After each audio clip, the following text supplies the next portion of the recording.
Olá, queridos irmãos e irmãs, sejam bem-vindos ao nosso canal e à reflexão diária de hoje, quinta-feira da quinta semana do Tempo Comum. Evangelho de hoje, Marcos 7, 24 a 30. Naquele tempo, Jesus saiu e foi para a região de Tiro e Sidônia. Entrou numa casa e não queria que ninguém soubesse onde ele estava, mas não conseguiu ficar escondido. Uma mulher que tinha uma filha com espírito impuro ouviu falar de Jesus. Foi até ele e caiu a seus pés. A mulher era pagã, nascida da Fenícia da Síria. Ela suplicou a Jesus que expulsasse de sua filha o demônio.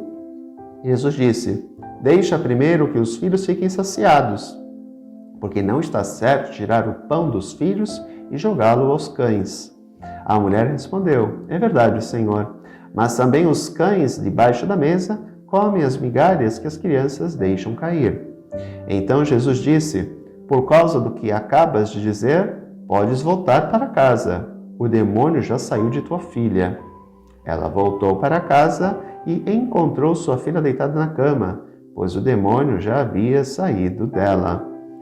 É interessante a esperteza ou a inteligência desta mulher.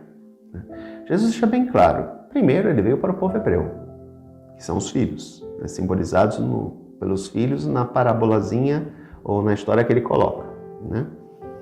Os cães são os pagãos, porque os judeus se referiam aos pagãos como cães. É um modo bem pejorativo mesmo.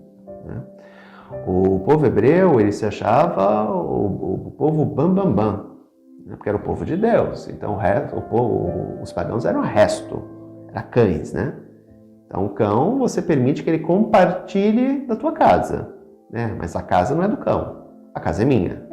O cão é um agregado. Não se tinha naquela visão, naquele tempo, a visão que hoje tem. Hoje um cão é quase um membro da família. Naquela época, não. O cão tinha uma função, guardar casa e tal, proteção, mas não era membro da família. Esta mulher, uma pagã, vai atrás de Jesus, e é interessante a expressão, ele queria ficar escondido. Por quê? Porque ele estava cansado. A jornada de Jesus era extremamente cansativa.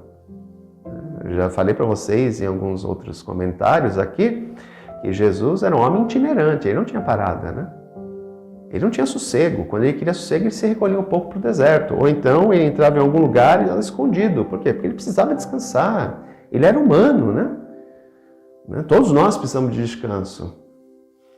E aí essa mulher vai atrás dele, descobre onde ele está e vai atrás dele, Então já não estava muito afim, Já tinha se escondido para dar uma descansada, Porque precisava recuperar as forças para continuar o projeto de propagação do Evangelho.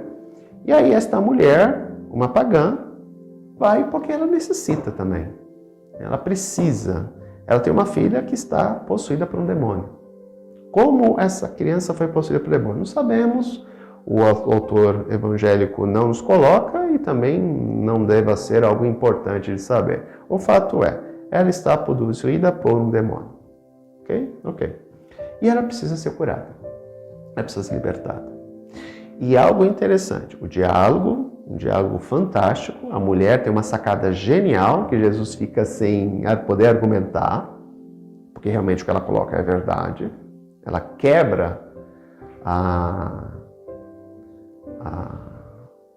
colocação de Jesus, poderíamos dizer assim, A proposição de Jesus, ela quebra essa proposição de Jesus, e Jesus simplesmente cura, liberta, expulsa o demônio à distância. Pode voltar para casa, a tua filha já está curada, já está libertada. O demônio já saiu dela. E assim se fez. É impressionante o poder de Jesus.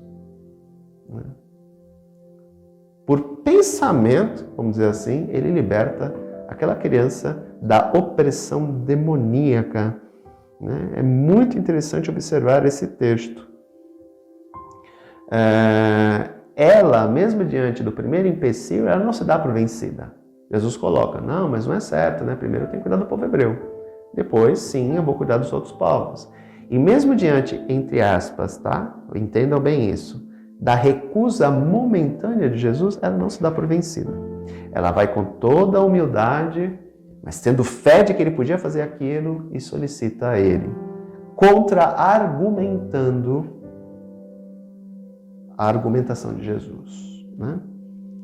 E é interessante que o contra-argumento dela é tão forte que Jesus realiza. Ele não discute mais. Ele fala, tá bom, beleza, pode ir, tua filha está curada. Então é sempre ter essa noção de que muitas vezes a cura no primeiro momento, a nossa necessidade não é atendida, mas nós temos que insistir. Deus está fazendo isso porque Ele é mau? Não. Alguma razão tem. Paremos muitas vezes de ficar vendo algo que não existe, né? Deus é ruim, Deus é mau, Deus não quer me ouvir. Não é isso. Se não aconteceu, tem algum motivo. Tem algum motivo oculto, que depois será revelado. Paremos de ficar criando essa imagem de Deus, sabe? De um Deus que nos abandona, de um Deus que é cruel, de um Deus justiceiro. Não, essa não é a visão de Deus. Essa é uma visão nossa. Porque se nós temos essa imagem de Deus, qual é realmente a imagem que nós temos de Deus dentro de nós? Ao ponto de nos levar a pensar isso de Deus. A minha relação com Deus é uma relação amorosa ou é uma relação de submissão porque eu tenho medo de Deus? E aí, obviamente, se eu tenho uma visão de um Deus terrível, de um Deus severo, sem dúvida nenhuma, eu não terei uma relação de amor com Ele. E eu ficarei suscetível a criar visões de Deus que não correspondem à realidade do Deus do amor e misericórdia que enviou seu Filho ao mundo para a nossa salvação. Um grande abraço, até amanhã, se Deus quiser. Tchau!